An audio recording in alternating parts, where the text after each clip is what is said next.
All right, hello and welcome to your Newsmax Daily for Monday, June 23rd, 2025, the fourth of 5 Mondays this month, and the fourth day of summer as heat warnings and extreme heat watches continue for most of the central and eastern United States. Hope you had a wonderful and safe weekend if you were doing yard work or anything outside. The big question now is what happens next, right? Really, what happens next is up to the Iranians. Here's where we are at. Overnight, Iran continued launching missiles into Israel, mostly at civilian sites, by the way, as its leaders said they will decide the timing, nature, and scale of its military response to the U.S. attack. But they vow to respond. Our troops in the Middle East and elsewhere and law enforcement here at home are on high alert. Russian President Vladimir Putin spoke out against the strikes last night as well, and there are multiple reports now from around the globe that Tehran will be talking with Moscow. Here at home, the B-2 bombers that dropped the bunker buster bombs have safely returned from their 36-hour mission. President Trump, who did not speak with reporters when he returned to the White House, is holding a meeting with his national security team this afternoon in the Oval Office. This may be repetitive for some of you, but when big news like this happens over the weekend, a lot of people are checked out over the weekend. So we start with Chief Washington Correspondent James Rosen breaking it down on Sunday Agenda. James, tell us what have you been seeing and hearing for the past very busy 24 hours? Well, Lydia and Rob, good afternoon. In that news conference we saw at DOD this morning, America and the world saw Defense Secretary Pete Hegseth under fire from so many quarters, widely portrayed as presiding over a chaotic environment at the Pentagon, deliver a rather clear and composed performance outlining what appears to have been a flawless set of strikes last night. At one point, Secretary Hegseth addressed the diplomatic outreach that has followed yesterday's conduct of Operation Midnight Hammer. I can only confirm that there are both public and private messages being directly delivered to the Iranians in multiple channels, giving them every opportunity to come to the table. They understand precisely what the American position is, precisely what steps they can take to allow for peace, and we hope they do so. Military aides to President Trump are describing Midnight Hammer as the complex and largest mission ever to involve the B-2 bomber, and the second longest, exceeded only by selected operations that were launched a quarter century ago in the aftermath of the 9/11 attacks. Most notable about these strikes ordered by the commander-in-chief was that the targets extended beyond Fordo, which in preceding days had been thought to be the sole focus of potential U.S. military action, to include nuclear sites that were already bombed by Israel at Natanz and Esfahan. This morning, the chairman of the Joint Chiefs suggested Midnight Hammer had exposed Iran's overall defense capabilities right now to be practically non-existent.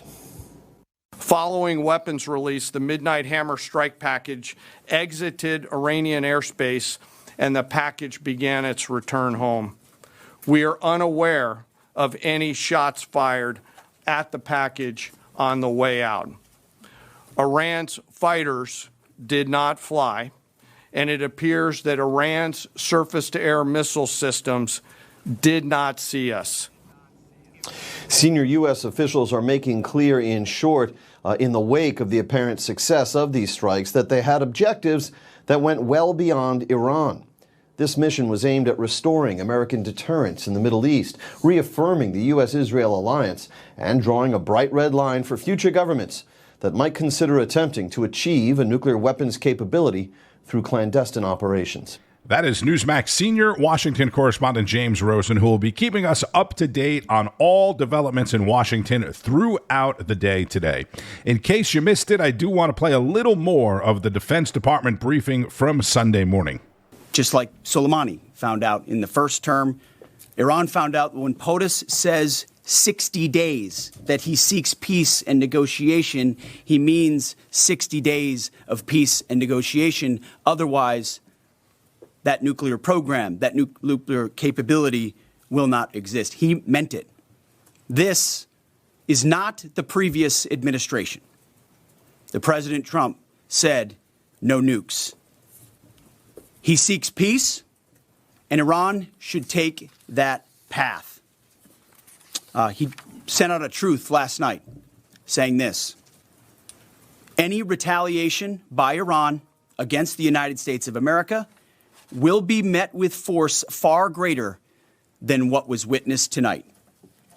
Signed, the President of the United States, Donald J. Trump. Iran would be smart to heed those words. As President Trump has stated, the United States does not seek war. But let me be clear. We will act swiftly and decisively when our people, our partners, or our interests are threatened. Iran should listen to the President of the United States and know that he means it, every word. Defense Secretary Pete Hegseth, who I thought did a fantastic job in Sunday morning's briefing. Newsmax spoke with Israel's former Minister of Security and Ambassador to the UN. Let's bring in the former Israeli ambassador to the United Nations, Gilad Erdan. Ambassador, so predictably, you're going to have a lot of blah, blah, blah at the UN this week, a lot of blaming Israel, a lot of blaming of the United States. But can anything reasonable that would be helpful to the situation happen this week at the United Nations? Not at all. I don't have any expectations from the UN. The UN has lost its way and its justification to exist. Once the political makeup has changed dramatically and majority of member states are non-democracies, and you know that Russia and China can veto basically any Security Council resolution. So the UN today represents the bad guys. It's only being used to whitewash the crimes of dictators or rogue states. And I think that we should all understand that we should totally ignore what we hear coming from the United Nations. The most important message that was conveyed by the courageous decision of the president is that America is here. America is the superpower, is the leader of the free world. And it's good to be an ally of the United States of America, because during Obama term, the feeling in the Middle East was that you are abandoning your allies and you allowed Russia to become the dominant power in the Middle East. Now, it's totally different. I believe that Saudi Arabia, Bahrain, the United Arab Emirates, they all understand the message that was conveyed by the president last night, and we salute President Trump, and we are grateful for his decision. That's Israel's former ambassador to the UN, Gilad Erdan, and he was on spot because the UN Security Council did hold an emergency meeting last night. Russia, China, and Pakistan proposed the 15-member body adopt a resolution calling for an immediate and unconditional ceasefire in the Middle East. Exactly what he predicted in that clip right there. And Russia calling for a ceasefire in the Middle East while it continues firing on Ukraine, right? Back to the interview. Ambassador, was this bigger than Israel? That's what people don't seem to understand. This wasn't just about our ally Israel. It wasn't even about the United States. This was about protecting the world from the number one state sponsor of terrorism from having the ability to blow up the world. Definitely, Lydia. It wasn't about Israel. It was a pure American interest. Iran is responsible for the direct or indirect murder of thousands of Americans throughout the years. Iran is not only destabilizing the Middle East, it has attacked Albania, cyber infrastructure. It has supplied attack drones to Russia.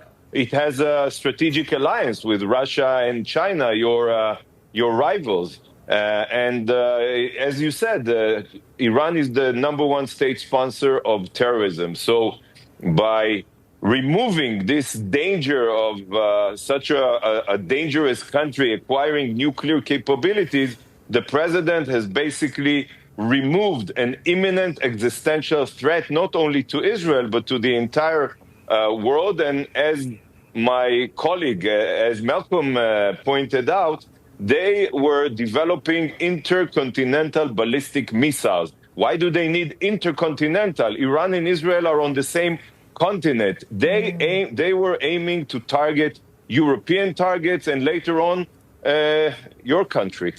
Well, there you go. Gilad Erdan, the former security minister of Israel and former Israeli ambassador to the UN.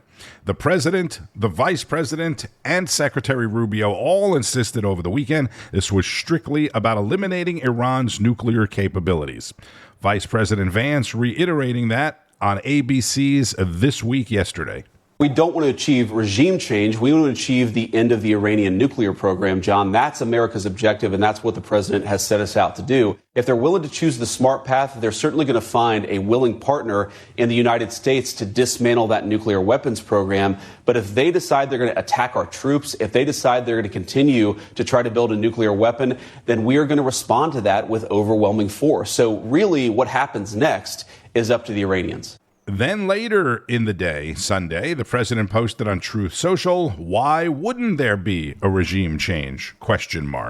John Bolton, who served as National Security Advisor in President Trump's first term and UN ambassador in George W. Bush's administration, who you likely know has been critical of President Trump's foreign policy in the past, wrote an op-ed in Sunday's Washington Examiner titled, "Trump did the right thing in Iran." So even Bolton agrees with the mission and also said that regime change may come from the people of Iran who have had enough of the Ayatollah and that Iranians have become splintered, and that's what could lead to a regime change, not boots on the ground. He also said that if Iran were to close the Strait of Hormuz, that would cause issues with the only ally that it has left, China, because China gets a lot of oil and gas from the Middle East. But as I mentioned earlier, it appears that Russia is still an ally of Iran, and China also gets plenty of oil and gas from Russia,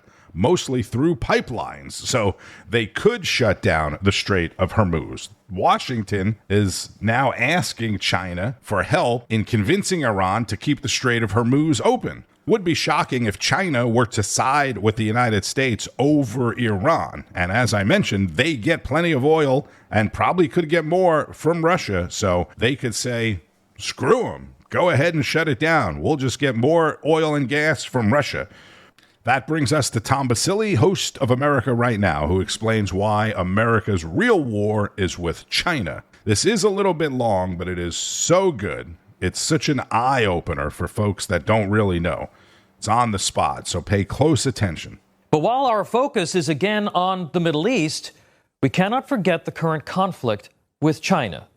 The Chinese are the greatest threat to our national security. And yes, I said the current conflict, because what may have been a Cold War is starting to look like anything but. You know, folks, when Marxists set out to infiltrate our institutions, they started with higher education. And it was a smart move. Today, those schools are a bastion of left-wing, often anti-American ideology that play to their foreign students while continuing to erode American identity and values. American universities are more and more not American at all, but view themselves as global institutions that are not tied to American values. Many of those global citizens that they want to create are leftists from Europe and, of course, the children of China's Communist Party leaders. According to a recent report by the Wall Street Journal, 277,000 students from Communist China are studying at America's university. Quote, China remains the largest buyer of education-related services, including spending on tuition and books from the U.S. at $14.3 billion in 2023, the journal reported. Students from Communist China aren't just flooding the halls of Harvard. Take a look at this. While nearly 1/4 of the foreign students at Harvard are from China, that number approaches 50% at Columbia and Cornell and Duke, according to the journal's analysis.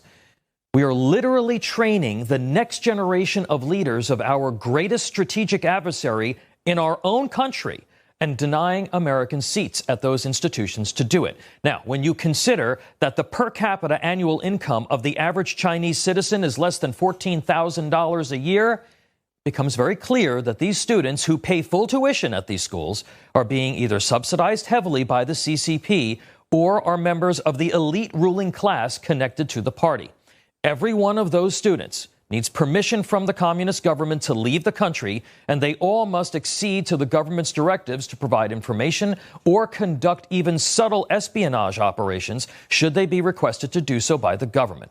Now, look, Democrats are going to tell you that restrictions on these students are horrible because we want the best and the brightest to come here to study. It's true. These kids aren't registering for gender studies classes. They leave that nonsense to us. The Chinese are teaching their kids English and through their social credit system encouraging stronger academic performance. We value teachers' unions and screen time and walkouts and protesting and teaching kids Spanish for some strange reason. Chinese are pushing science and engineering. But Americans should be asking, what is the price that we are paying to provide this access? We would never allow the Soviets this kind of access to our universities and research centers, real estate markets and industries, the way that we do communist China. It needs to stop, Mr. President. The idea that we will somehow convert these kids, paid for by the CCP, into lovers of democracy may have been a noble dream decades ago, but our chasing it has undoubtedly made us significantly weaker as a nation. President Trump and Secretary of State Marco Rubio are right to do something about Harvard and other CCP so-called party schools, but restoring our leverage against communist China must go beyond that. Today, the Chinese provide 88% of all of the active ingredients in our pharmaceuticals. So get this. The industry that has a vested interest in keeping us sick or hooked on medications is beholden to a nation that has a vested interest in weakening our population. Communist China is also a major source of the food additives like citric acid and sorbic acid and xylitol and monosodium glutamate and folic acid used in our industrialized processed foods that are thought to be making us sicker. The increases in those food additive exports from China began in 1979, but they have ballooned in recent years. In 2013, China's WH Group bought the iconic American brand Smithfield Foods. That's right, folks. China owns your Nathan's hot dog now, too. Two alleged CCP operatives were recently captured attempting to smuggle an agri-terrorism weapon into the United States that could wipe out crops and cause severe illness in humans. One of the alleged spies received funding from the Chinese government for a fellowship at the University of Michigan. Let's be clear, folks. Every Chinese-linked company is linked to the CCP. The Communist Party has the absolute right to direct that company, appropriate its assets, and mine its data at will. While left-wing Arizona Governor Katie Hobbs and other Democrats may not think it's a problem, the Chinese now own such iconic buildings as the Waldorf Astoria and the landmark Chase Manhattan Plaza in New York City, among other properties, along with nearly 400,000 acres of farmland across the country.